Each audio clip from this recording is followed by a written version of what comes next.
Hello everyone, what's up? I hope you're all safe and sound. And good news on the space exploration front. NASA's Space Launch System has just rolled out onto the launch pad at Kennedy Space Center, that is. And this is another great step for us to become spacefaring. So, lots of good news happening. Like I said, SpaceX, in one of my previous videos, I mentioned, has just completed its 20th anniversary. And boy, oh boy, they have revolutionized almost literally the recovery rockets of Falcon and the landing on the drone ships, all of it using cutting edge tech and sometimes developing new tech so that all this can be done by us as a whole, as a collective humankind species.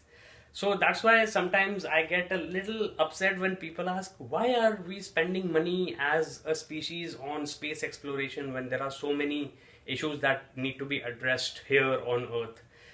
I don't totally disagree. Of course, we have to give due attention to what is happening here. For example, the world is standing on the brink of war right now, and this is the kind of stuff that is avoidable if we work together and we are, focused on creating a better future for the younger generations, for the generations that are going to remember us for what we did.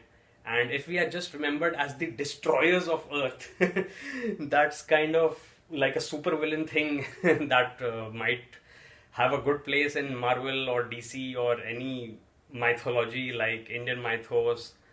But this is not the way that we are supposed to build a future, right? So that is why I think that it's important to explore space, because not only does it help us develop new tech which can help solve the problems that we are facing in the present better, in a better way, in a more efficient way, then it's easier to deal with the issues that we are facing, and it becomes a good example for children to follow, so the ambitions that they have right now, I mean, all of us want more money, more fame, more everything. But what use is gaining fame if there is no one left in 1,000 years to remember you or to see what your creative output, what your addition to art was? So, not just art, but in terms of commerce, in terms of exploration, in terms of history, the phase that we are going through right now is going to be history in the future, right? Because the past is history and the future is a mystery. So, why don't we build a future in which we are able to colonize Mars? And that's another thing that people say, why are we aiming at Mars when we can, get to the moon easier, more cost effectively? So, moon is fine and all, but there you'll have to build your own atmosphere. And of course, we might have redundant systems, concentric circles of domes, which will avoid the kind of things that we see in science fiction. Like, for example, check out For All Mankind.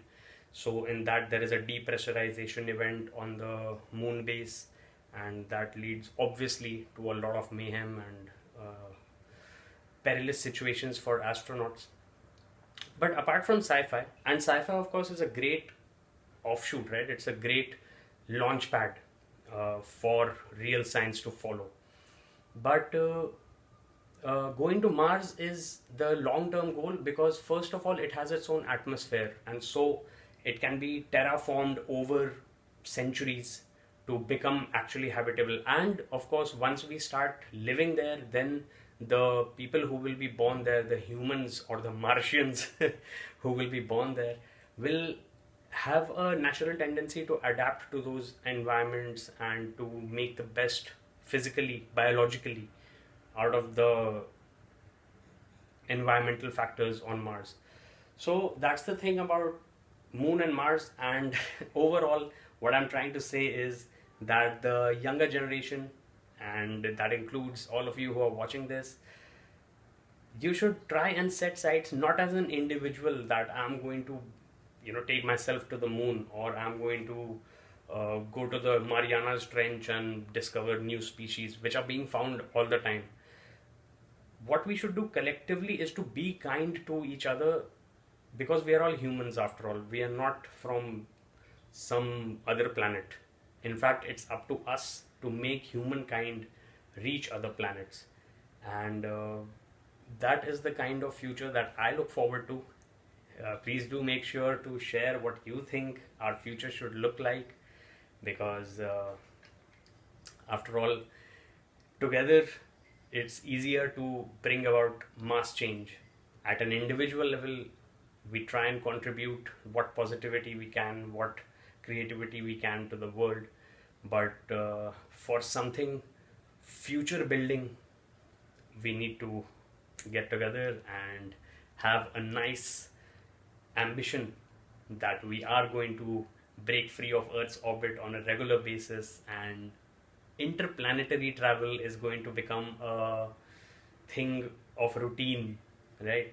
So I'm writing a bit of science fiction about that as well, and it has a bit of an AI element into it, because one of the androids that we have sent for mining on Moon, once we've colonized Moon, kind of wakes up. So that's something that I'm writing on StackMe. I've put the link in the description below. And also I write about a lot of my philosophy in my book, A Life Afloat. So you can check that out, or it's on Amazon. And it's a travelogue, but like I said, with quite a lot of my personal thinking in it. And it has my high hopes for the future. And that's all for now. I'll see you in the next video.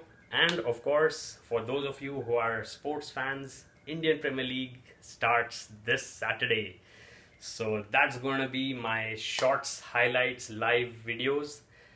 You might have subscribed for that. If you haven't subscribed, subscribe for this and lots more fun. Check out my other videos. I've got comedy, I've got travel videos, and life, the universe, and everything, like Douglas Adams wrote in Hitchhiker's Guide to the Galaxy. So with that, I'll bid you adieu. Thanks so much for watching, for giving your precious time to me. And I'm Akshat, signing off. Ad Astra.